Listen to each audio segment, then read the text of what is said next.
All right, get ready because we're diving deep today into the world of power and persuasion. We're looking at Robert Greene's 48 Laws of Power, specifically CDs 5 and 6. They're full of tactics used by historical figures. Well, yeah, like Cleopatra and Harry Houdini. Exactly. Yeah. So get ready to unlock some seriously effective strategies for gaining and wielding influence. It's really not about brute force or manipulation, It's about understanding the subtle and oftentimes psychological Right. ways that people have gained and maintained power throughout history. Okay, so let's just jump right in with Cleopatra, a woman who clearly knew a thing or two about getting what she wanted. Greene talks about her in Law 26, Conceal Your Intentions. She basically used Caesar and Antony as pawns to take out her rivals Yeah. and really solidify her position. Think of it like this. She used them as cat's paws, Hmm. getting the dirty work done without tarnishing her own image. I mean, she needed to get rid of her siblings to secure her power, but doing it herself would have turned everyone against her. So she outsources the dirty work, stays in the good graces of the public, and ultimately wins. Wow. Now think about how you can apply this idea in your own life. Let's say there's a project at work that needs to get done. But it's a bit of a thankless task, right? You could actually use this cat's paw principle by delegating it to someone who's eager to please or looking for a challenge. Okay. So they get the experience, you get the result, and no one gets their hands dirty. That's a great example. I can already see how this could be useful in so many situations. Yeah. It's all about being strategic, understanding the motivations of others. It is. It's about understanding that game of power, but playing it ethically. Okay, so we've talked about using others. Let's flip the script a little bit and talk about building a loyal following. And this brings us to Law 27. Play on people's need to believe. Ah, yes, we've all seen this throughout history, even today, really. Greene outlines a 5-step process that's used by charlatans to create these almost cult-like followings. And what's interesting is that these steps are still relevant in a variety of fields today. Okay, I'm all ears. What are these 5 steps? Well, step 1, keep your message vague and simple.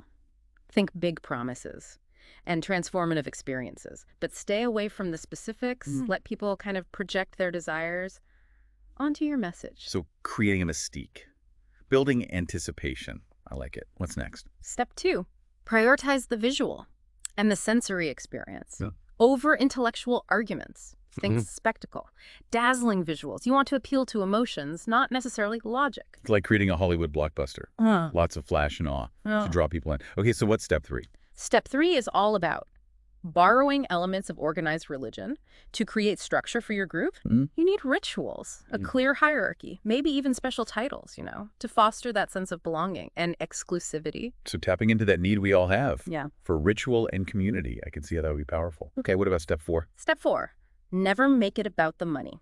Disguise your source of income. Let your followers believe your wealth comes from the truth of your methods, not their pockets. Project an aura of spiritual abundance, or whatever your brand of specialness might be. Right, maintain the illusion that it's not about personal gain. Okay, on to the final step. This one's all about creating an us versus them mentality. Okay. Build that sense of exclusivity. And a shared enemy, it can make people incredibly loyal and resistant to outside criticism. Like that classic tribe mentality, right? Strong bonds forged through shared beliefs. Yeah. And a common enemy. Now, Greene uses Francesco Giuseppe Borri as an example of this. This guy claimed he could see people's souls and would discover the philosopher's stone. Yes, Borri's a classic example. He amassed a huge following, even among royalty, who literally gave him their fortunes, believing that he held the secret, to turning base metals into gold. Wow. But he was just a master at playing on people's hopes and desires, especially in times of uncertainty. It's like people are so desperate for something to believe in that they'll ignore all the red flags. But I guess it's also human nature to seek meaning and purpose, especially during tough times. Absolutely. And that's why we're all susceptible to this, whether it's a charismatic leader or clever marketing, or even just a good story. The key is to cultivate critical thinking, to question everything, and to remember, as Greene says, the truth is often avoided because it is ugly and unpleasant. Oh, so true. It's much easier to believe a beautiful lie than to face a harsh reality. Speaking of facing reality, let's move on to Law 28. Enter action with boldness. Greene talks about how boldness can actually mask weakness, while hesitation invites aggression. Yeah, it's like the bolder the lie, the more believable it becomes. It's counterintuitive. But that audacity can be very disarming. He also says, lions circle the hesitant prey, meaning when you show weakness, you invite aggression. Think of it like this. Imagine you're pitching a new idea at work. If you're hesitant, unsure of yourself, people are less likely to buy in. But if you present it with conviction, even if it's a bit out there, you're more likely to win them over. Precisely. It's about projecting that strength and decisiveness, even if you're faking it a little bit. Now, Greene uses Pietro Aretino as an example, a 16th century writer. Despite his humble beginnings, he boldly satirized powerful figures and really made a name for himself. Oh, Aretino understood the power of audacity. He didn't let his background hold him back. He targeted the biggest names of his time and made his voice heard. So it's about being strategic with your boldness, choosing your battles, and then going all in. But doesn't boldness sometimes lead to recklessness? That's a great point. And that's where Law 29, plan all the way to the end, comes in. Greene cautions against getting so caught up in the moment that you forget to consider the long game. Okay. You know. And he uses Vasco Núñez de Balboa as an example, Yeah. the explorer who discovered the Pacific Ocean. Balboa had incredible ambition and drive, but he ultimately failed to plan for the endgame. Imagine this. You finally achieve a major goal, but you haven't really thought about what comes next. How do you maintain your success? Who might try to take it from you? So he achieved this incredible feat, but ended up losing out because he didn't plan for what came after. Exactly. He paved the way for others to benefit from his hard work. Think of it like a chess game. You need to think several moves ahead, anticipate your opponent's responses, and have a clear strategy for how to win. Okay, so boldness needs to be balanced with foresight and planning. We need to anticipate obstacles and rivals, even when things are going well. Absolutely. It's about having a plan, not just a dream. Now let's talk about Harry Houdini. Greene uses him to illustrate Law 30. Make your accomplishments seem effortless. He made his escapes look so easy, like he was supernaturally gifted. Right. But behind the scenes, it was endless practice and research. Houdini understood that if he revealed his methods, the magic would be gone. Think about it this way. Imagine you're a musician, and you've just given an amazing performance. If you then go and tell everyone how many hours you practiced, it might diminish the impact of the performance itself. It's like revealing the man behind the curtain, right? The audience wants to be amazed and left wondering, how did they do that? Exactly. It's the same with any art form or skill, really. It's about having the discipline to conceal the messy process and present a polished final product. So how can we apply this in our own lives? Do we just never talk about how hard we work? Not necessarily. It's more about focusing on the presentation. Highlight your skills and achievements in the best possible light. Practice until your skills become second nature, so you can execute them with grace and ease. But isn't that sometimes like being fake? Not at all. It's about presenting your best, most capable self. Understanding that perception is powerful, and you can use that to your advantage. Okay, that makes sense. Now on to Law 31. Control the options. Greene talks about giving people the illusion of choice, while subtly nudging them towards your desired outcome. Oh, this is a classic power move. Ivan the Terrible was a master of this. He used withdrawal and manufactured dilemmas to gain absolute power, essentially backing the Russian people into a corner. It's fascinating how he got them to essentially hand over the power that they fear. He gave them the illusion of choice, but both options served his purpose. It's like limiting the menu at a restaurant. To only include dishes you're good at making, you're giving people a choice, but you're controlling the outcome. And Greene also mentioned Henry Kissinger's manipulation of President Nixon as another example of this. Oh yeah, Kissinger was great at what Greene calls coloring the choices. He would present options, but carefully craft them so that his preferred course of action seemed like the only logical one. Think about how often this happens in your own life. Maybe you're trying to decide where to go to dinner with friends. You could present a few options, but subtly emphasize the one you really want. Like being a puppeteer, subtly guiding people, without them ever realizing they're being manipulated. It makes you wonder how many of our choices are truly free, and how often we're being influenced by others. That's a question worth pondering. It speaks to the importance of critical thinking and self-awareness. Okay, I'm ready to hear about this alchemist who convinced a city he could turn dust into gold. This is Mamugna, the so-called Il Bragadino, right? Yes. His story is the perfect example of Law 32. Play to people's fantasies. Appealing to people's desires can be so much more effective than appealing to their reason, especially in times of desperation or hardship. You know, Mamugna targeted Venice during a time of economic decline. Oh, and he knew exactly how to exploit that. He promised them a return to their former glory, a magical solution to their financial woes, the alchemist's dream of turning base metals into gold. He became a symbol of hope. For a city that was desperate for a miracle, he played the part perfectly, surrounding himself with luxury, creating a mystique that made people want to believe. Think about it. Haven't there been times in your life when you were so desperate for something to be true that you were willing to overlook some red flags? Absolutely. It's Yeah. a good reminder to always be aware of our own biases and desires, and to be critical of those who promise us easy solutions to complex problems. Exactly. It's a powerful lesson that is relevant in so many areas of our lives. All right, this has been quite a deep dive into the world of power and manipulation. What are we looking at next? Next, we're going to uncover some of the more subtle, but equally powerful laws of power, like discovering people's weaknesses and the art of timing. This is where things get really interesting. It's like we're peeling back the layers of human behavior, revealing the hidden mechanisms of power and influence. And these are tools, that have been used throughout history and continue to shape our world today. Okay, let's continue our exploration with Law 33. Discover each man's thumbscrew. This was a bit unsettling, but Greene makes a strong case that everyone has a weakness, an insecurity, or a secret pleasure that can be exploited. Yeah, it's not really about being manipulative. It's about understanding what makes people tick. Think of it like this. Have you ever noticed how a coworker's face lights up when they're praised for a certain skill? Or maybe a friend who's always trying to please a certain authority figure. These are all clues to their thumbscrews, those vulnerabilities that can be subtly leveraged. He even suggests looking back to people's childhoods, those early experiences that shape our behavior as adults. Oh, absolutely. It's like finding that helpless child within each of us. Exactly. It's about recognizing those patterns and understanding what motivates people on a deeper level. Like, for instance, a colleague who was constantly criticized as a child might be overly sensitive to feedback.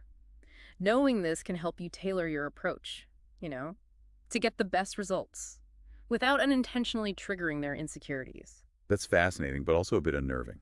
It makes you realize how easily we can be manipulated if someone knows how to push our buttons. Greene uses the example of Joseph Duveen, the art dealer who really catered to Arabella Huntington's social insecurity to become her exclusive art supplier. Duveen was a master at this. He recognized Arabella's deep desire for social validation, despite her wealth, by playing to her insecurities and positioning himself as her guide to high society through art. He won her over completely. It's a good reminder that we're all susceptible to this, even the most wealthy and powerful among us. We all have our vulnerabilities. Absolutely. It underscores the importance of self-awareness and understanding our own thumbscrews. Knowing your own weaknesses can help you protect yourself from those who might try to exploit them. Okay, so we've talked about understanding others' weaknesses. Now let's switch gears a little bit and talk about Law 34. Be royal in your own fashion. This one's about projecting confidence and self-assurance, no matter what your circumstances might be. Greene uses the story of Christopher Columbus to illustrate this law. Think about it. Columbus was the son of a humble weaver, yet he carried himself with the confidence of a king. He even fabricated a noble background for himself. Oh, Columbus lied about his background. He did, and he used that fabricated story to gain access to powerful figures like the King of Portugal and Queen Isabella of Spain. You see, because he projected such unshakable belief in himself, others assumed he had the credentials to back up his bold claims. So it's about faking it till you make it. Well, it's more than just faking it. It's about cultivating a mindset of abundance, believing in your own worth, and then acting accordingly. Imagine you're going for a job interview. If you walk in feeling unsure of yourself, it'll show. But if you project confidence, even if you're nervous, you're more likely to make a good impression. It's like dressing for the job you want, not the job you have. Exactly. It's about projecting an image of success and competence, even if you're still working towards it. So how do we cultivate this royal mindset if it doesn't come naturally? Well, it starts with self-belief. Focus on your strengths, celebrate your achievements, and visualize yourself succeeding. Surround yourself with people who support and encourage you. Remember, confidence is contagious. Okay, that's great advice. Now on to Law 35. Master the art of timing. This one's about recognizing the right moment to act, not rushing in prematurely, and knowing when to seize the opportunity. Think of Joseph Fouché, a master of political survival during the French Revolution and Napoleonic era. He thrived by being adaptable and understanding the ebb and flow of power. He was like a political chameleon, constantly changing his colors to fit the shifting landscape. He understood that there are different types of time: long time, forced time, and end time. Long time is about patience and building a solid foundation. Forced time is about disrupting your opponent's rhythm, making them hurry or wait, and using that to your advantage. And end time is about executing decisively when the moment is right. So it's about knowing when to wait, when to apply pressure, and when to go all in. How can we use this in our own lives? Let's say you're negotiating a raise at work. You've been consistently exceeding expectations. That's long time. And you know your boss is under pressure to finalize budgets. That's forced time. This might be the perfect moment to make your case. That's end time. That's a perfect example. I can see how understanding these different types of time could be incredibly useful in so many situations. It's about reading the room, understanding the dynamics at play, and then choosing the right moment to act. Next up, Law 36. Disdain things you cannot have. This one's about the power of ignoring, of refusing to engage with those who try to control or diminish you. Think of King Henry VIII and his infamous annulment from Catherine of Aragon. He wanted to get rid of her and wasn't going to let anyone, even the Pope, stand in his way. He basically ignored the Pope's demands and threats. He basically ghosted the Pope. He did. He refused to engage in a back and forth that would give the Pope control. You know, he treated Catherine with utter disdain, refusing to acknowledge her as his wife. So it's about controlling the narrative and refusing to give your opponent the satisfaction of a response. Exactly. It's about choosing your battles wisely and not wasting energy on things you can't control. Think of it like dealing with a difficult coworker.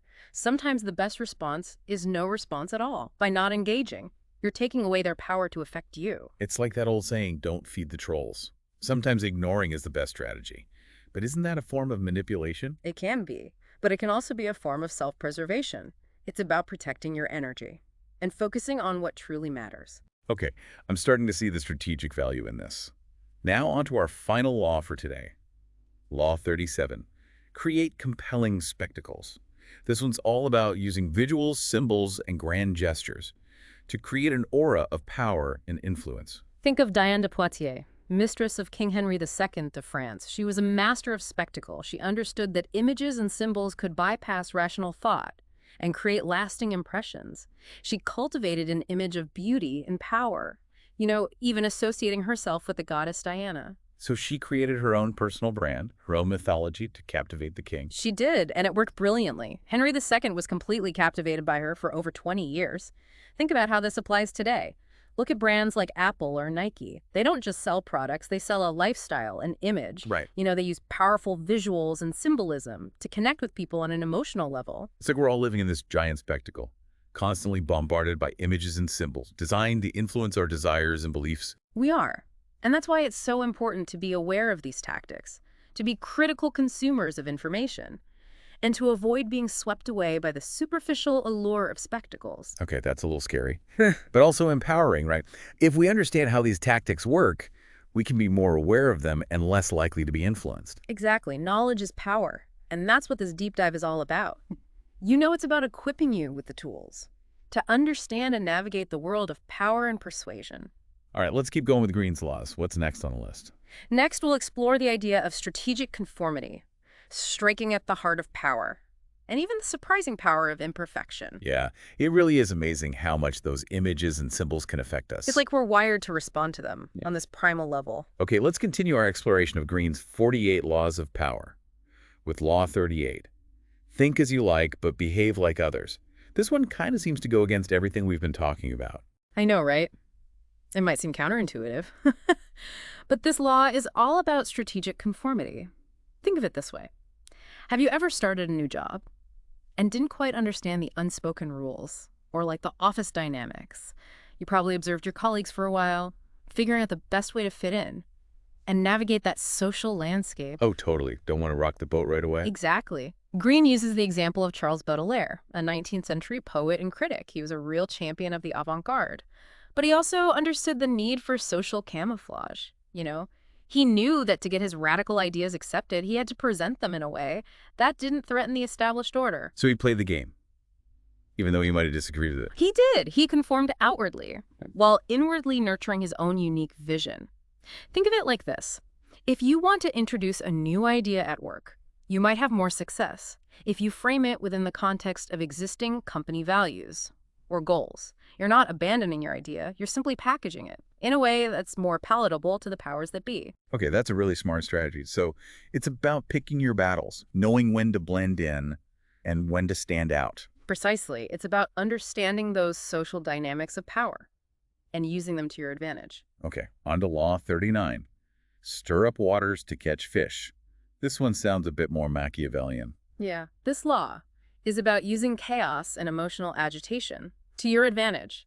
Have you ever noticed how people are more likely to make rash decisions when they're stressed or upset? Oh, absolutely. When emotions run high, logic tends to go out the window. Exactly. Greene uses the example of Otto von Bismarck, the Prussian statesman who unified Germany. He was a master at creating a crisis and then presenting himself as the solution. So it's about exploiting those moments of vulnerability Yeah. to gain power. Well, it can be, but it can also be about understanding how to navigate those situations effectively. Think of it like this. You're in a meeting, things are getting heated, you might be able to use that energy to push through a proposal that might have otherwise been stalled. Okay, so it's about being aware of those emotional undercurrents, knowing how to channel them to your advantage. Exactly. But remember, it's a delicate dance, and you need to be mindful of the potential consequences of your actions. All right, on to Law 40. Despise the free lunch. This one, I love this one. I've always been wary of people who are too eager to give things away. Yeah. This law is all about recognizing the hidden costs of accepting gifts and favors. There's a reason that saying there's no such thing as a free lunch is so popular.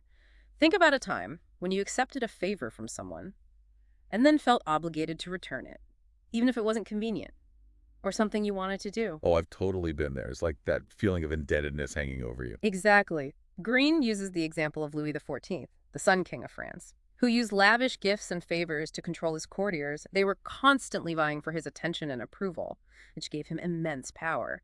So it's about being aware of that potential for manipulation and maintaining your independence. Precisely. It's about being discerning, about the gifts and favors you accept, and making sure you're not compromising your values or autonomy. Okay, on to Law 41.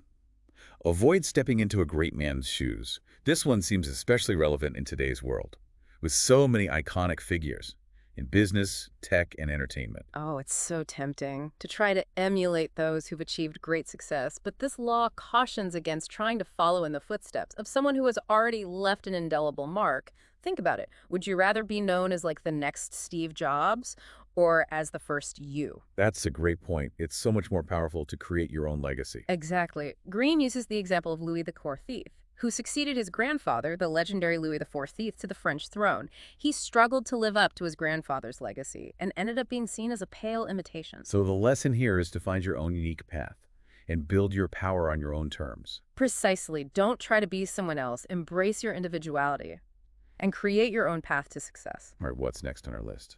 Next, we'll delve into the strategic use of targeting key figures, winning hearts and minds, and even the surprising power of imperfection. Well, that sounds like a great place to wrap up for today. We've covered a lot of ground, but I think the key takeaway here is that power and persuasion are all about understanding human nature. It's about knowing how to play the game, but also knowing when to step back and create your own rules. Couldn't have said it better myself. And remember, just because these laws exist doesn't mean you have to use them for ill. They can just as easily be applied to achieving positive outcomes, whether it's building a successful business, leading a movement for social change, or simply navigating your own personal relationships. The key is to use this knowledge wisely and ethically. So that's it for our deep dive into Robert Greene's 48 Laws of Power. As always, we encourage you to continue exploring these ideas and to apply them to your own life in a way that feels authentic and empowering. Until next time, keep those minds sharp and never underestimate the power of a well-placed cat's paw.